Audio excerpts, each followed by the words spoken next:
Bismillahirrahmanirrahim. Assalamualaikum warahmatullahi wabarakatuh.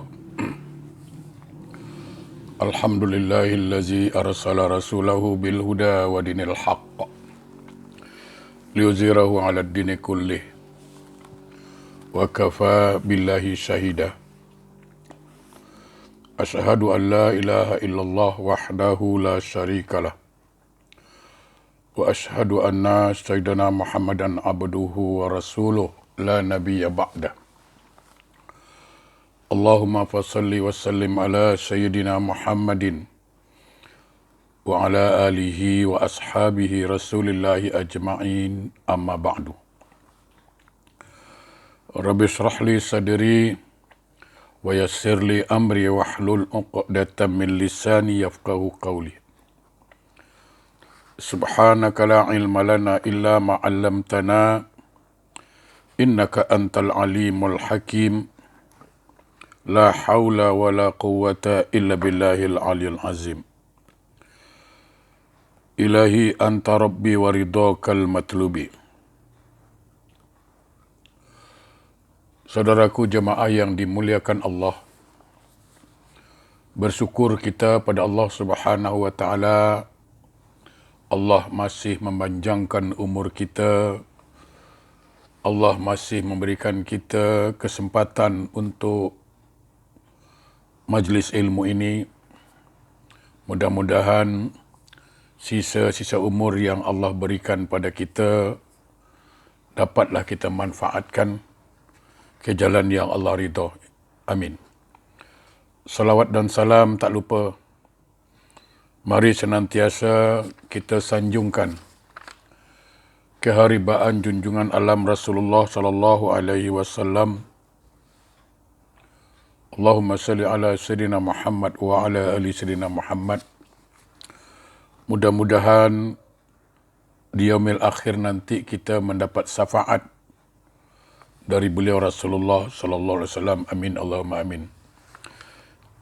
Jemaah yang berbahagia, tak lupa kita berdoa pada Allah agar COVID-19 ini segera berakhir di negeri kita, sehingga dengan berakhirnya COVID-19 ini, insya-Allah masjid dibuka semula berfungsi seperti mana biasanya, dan kelas-kelas agama pun dapat berjalan seperti biasa, insya-Allah.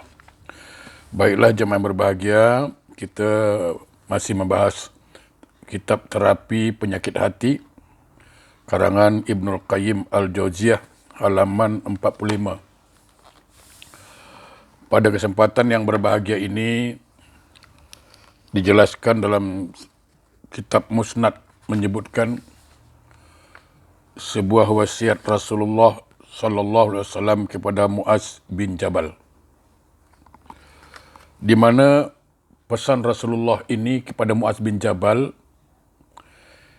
yang hakikatnya pun pesan ini untuk kita semua umat Nabi Muhammad sallallahu alaihi wasallam. Yang mana pada pesan Rasulullah pada Muaz itu dikatakan, janganlah engkau menyekutukan Allah. Ya, saya ulang balik, halaman 45. Ya. Halaman 45. Dikatakan dalam wasiat itu, wahai Muaz, janganlah engkau menyekutukan Allah dengan sesuatu apapun, walaupun engkau dibunuh atau dibakar. Artinya, jangan sekali-kali kita berbuat syirik atau menduakan Allah. La tusyriku billah syai'a.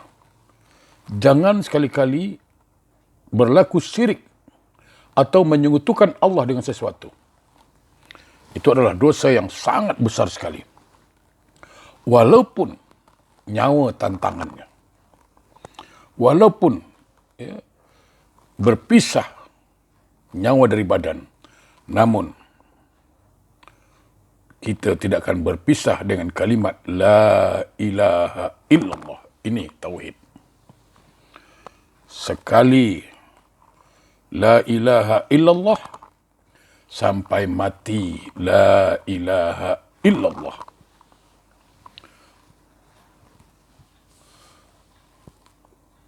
Walaupun ditebar 1000 fitnah, walaupun ditikam 1000 panah, pantangkan diri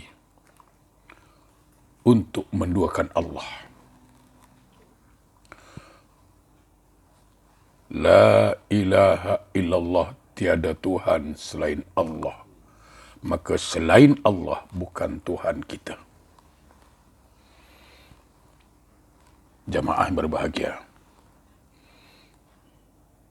jangan sekali-kali kita menyembah selain Allah. Jangan sekali-kali kita minta tolong selain kepada Allah. Walaupun barangkali kita minta tolong kepada manusia, tapi jangan katakan bahawa manusia itu yang tolong kita. Itu adalah izin Allah. Izin Allah. Kalau Allah tak izinkan, tak ada manusia yang mau tolong kita. Itu satu pesan. Jadi jangan sekali-kali syirik kepada Allah.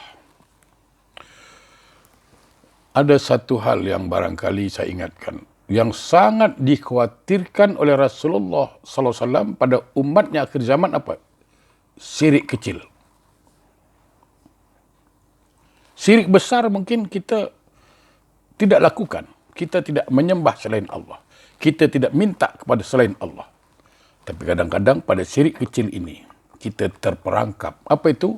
Riya. Riya. Atau minta dipuji orang. Dalam satu hadis dikatakan apa? Bahawa riya itu termasuk syirik kecil.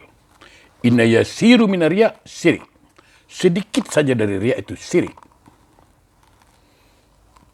Jadi, jemaah yang berbahagia, pesan pertama Rasulullah SAW kepada Muaz, juga kepada kita, jangan sekali-kali kita menduakan Allah.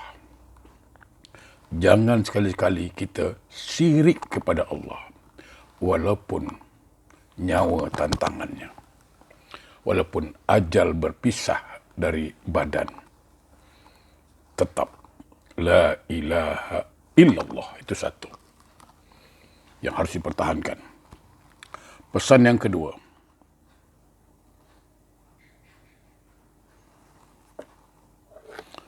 janganlah engkau durhaka kepada kedua orang tuamu meskipun mereka menyuruhmu untuk keluar dari keluargamu dan hartamu atau meninggalkan istrimu. Jamaah yang berbahagia, saya ingatkan, ini bagi seorang suami. Kalau sudah punya istri, jangan gara-gara istri, saya katakan, saya ulang balik, jangan gara-gara istri kita durhaka kepada kedua orang tua kita. Walaupun harus berpisah dari istri, namun durhaka kepada kedua orang tua jangan sekali-kali bagi seorang suami. Ada sebuah hadis yang panjang dalam kitab Tanbihul Ghafilin dijelaskan bagaimana kisah seorang sahabat yang durhaka pada orang tuanya gara-gara istrinya. Di akhir cerita itu, memang orang tuanya memaafkan. Rasul sendiri ikut menyolatkan sahabat ini. Bahkan Rasul turut mengkebumikan. Ya, hadis riwayat Ibnu Hibban. Setelah dikebumikan, Rasulullah SAW bersabda di atas kuburan, Ya ma'saral muhajirin wal ansar, Wahai orang muhajirin dan orang ansar, bima faddala zaujatahu ala ummihi fa'alaihi la'natullah. La yuqbalu sarfun wala adlun ay al-faraid an-nawafil. Barang siapa di antara umatku durhaka kepada orang tuanya, barang siapa di antara umatku durhaka kepada kedua orang tuanya dan tunduk kepada istrinya, gara-gara istrinya durhaka kepada kedua orang tuanya, fa'alaihi la'natullah, itulah suami yang dilaknat oleh Allah. La yuqbalu sarfun wala adlun ay al-faraid an-nawafil. Tidak diterima dari suami itu ibadahnya, baik yang fardu maupun yang sunnat. Jadi hati-hati bagi seorang suami. Siapa yang tak sayang isteri, Bib? Siapa yang tak sayang anak? Tapi jangan gara-gara istri kita durhaka kepada kedua orang tua kita. Jangan. Sebagai seorang suami, kita hendaklah mendahulukan kepentingan orang tua kita dengan tidak mengurangi tanggungjawab kita kepada seorang isteri. Jadi sekali lagi, pesan Rasulullah SAW kepada Muaz yang hakikatnya juga kepada kita sebagai seorang suami. Jangan durhaka kepada mak bapak. Walaupun harus berpisah dengan istri. Dalam satu dialog, Siti Aisyah, saya ditanya Aisyah radhiyallahu anha pernah bertanya, ya Rasulullah, siapakah orang yang harus aku taati? Rasul menjawab, suamimu. Suami. Siapa yang harus ditaati bagi seorang istri? Jawab Nabi, suami.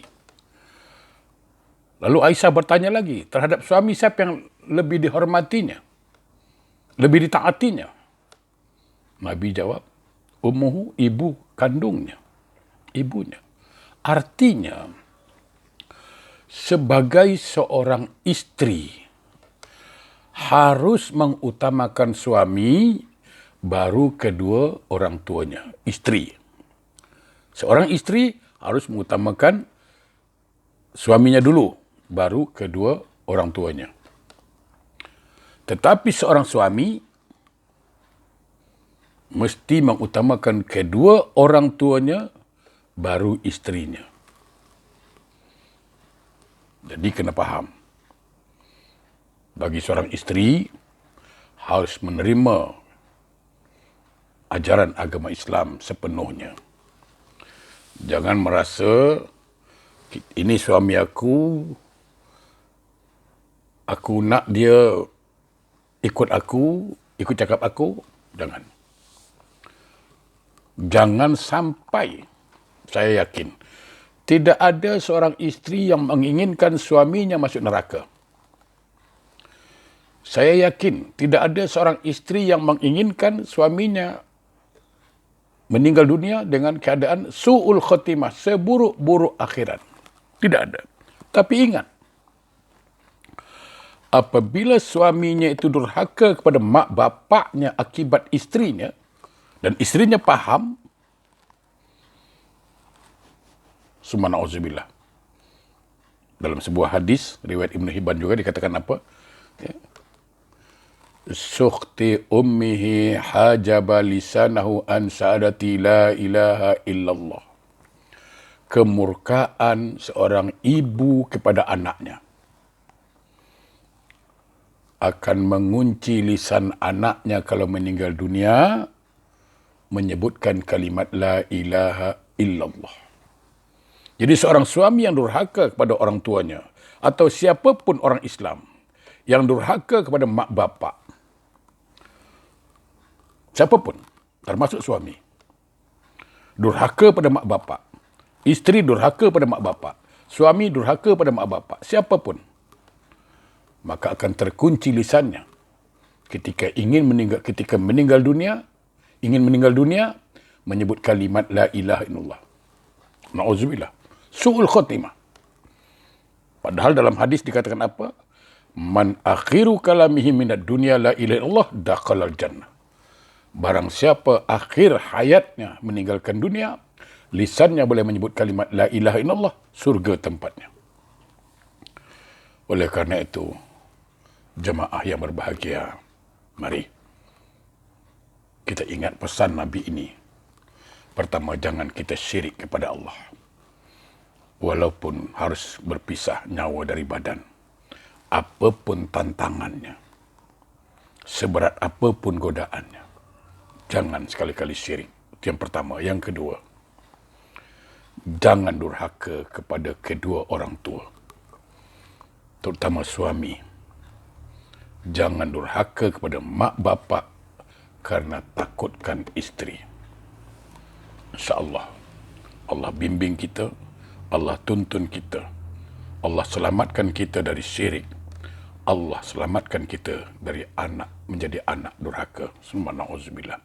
Kita akan sambung lagi di lain kesempatan. Assalamualaikum warahmatullahi wabarakatuh.